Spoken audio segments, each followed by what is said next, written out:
If you're watching the video, you know who I am. Hello, whoever you are. I am in my Father's house, and I am going to make these things known. Well, what do you think you're going to make known? Well, if you will listen to my words, you will find out what I said. I am talking about the kingdom of God, the Son of God, and sons and daughters of God. And that's at least I'm going to talk about that. God created the heavens and the earth.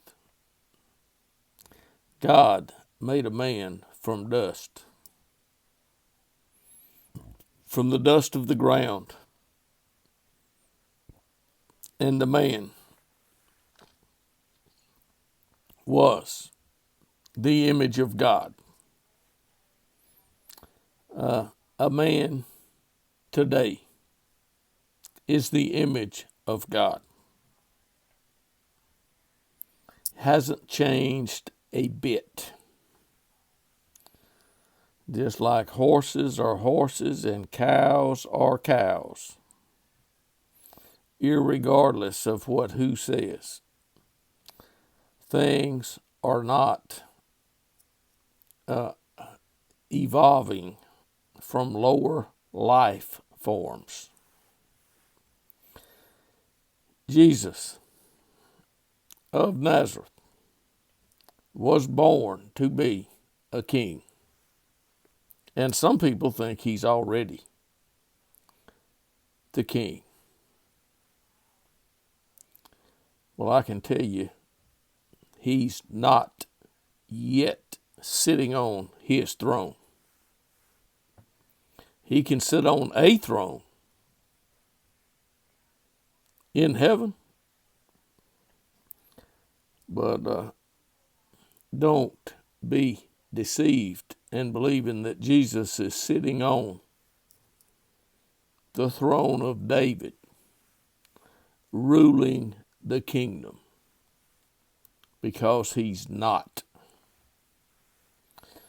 Jesus is the high priest in heaven, and that's the position that he's in. He's the high priest.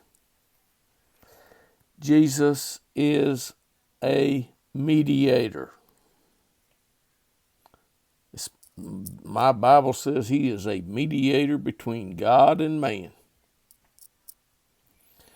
Well, all I can tell you is this mediator will do what he can do, but he cannot tell God what to do any more than the judge can go into the courtroom and sit there and listen to a lawyer give him instructions. That's not how it works. If you go into the courtroom, there will be the judge, and you will know that he's the judge because of the respect that he demands. And if you think that, if you don't think that he has some authority and that his words carry some weight,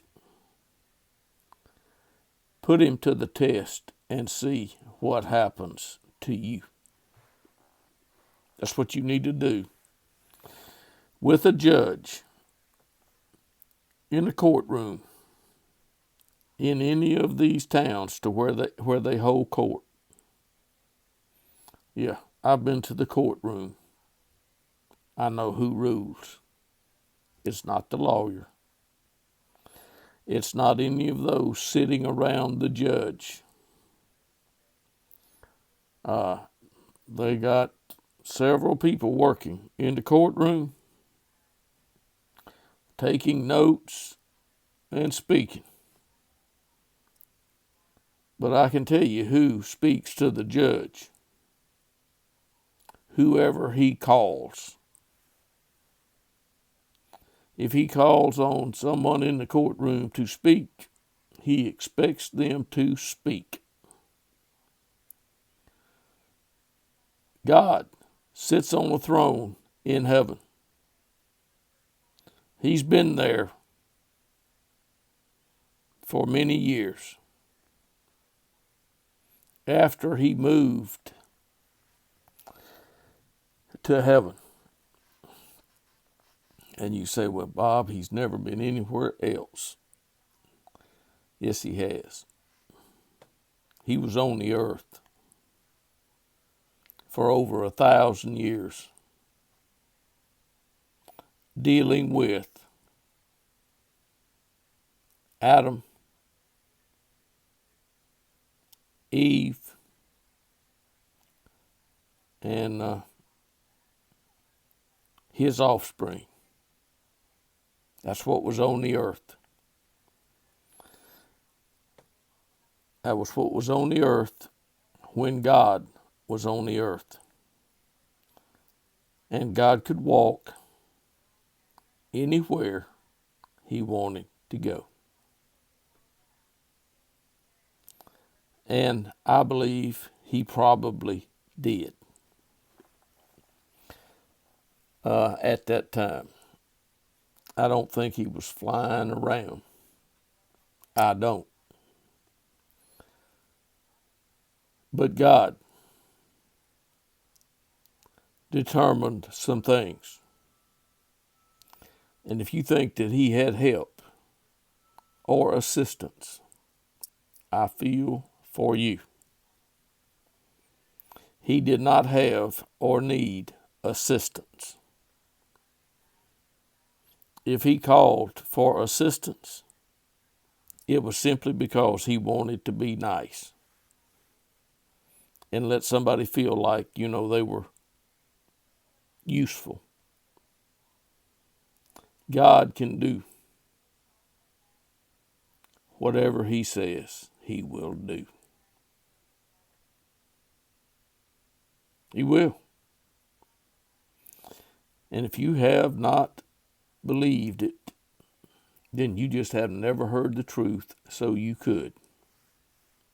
But God will do what he says he will do. I will stake everything on that statement. If God says he will do it, he will do it. I have read that God told a man to build an ark. Told him what kind of wood to use and how big to build it. And the man built it. God did not help him. The angels did not help the man. I don't know who helped Noah build the ark. I guess it might have been whoever he could get to help him. But Noah built the ark. And he built it just exactly like God told him to build it. Because God had told him that he was fixing to bring a flood on the earth. And it had never even rained. And God tells Noah, I am going to kill everything on the face of the earth because I am grieved in my heart that I have made man. It's what God said. Noah found favor with God. The question is, how much favor will you have with God when the time comes to give an account?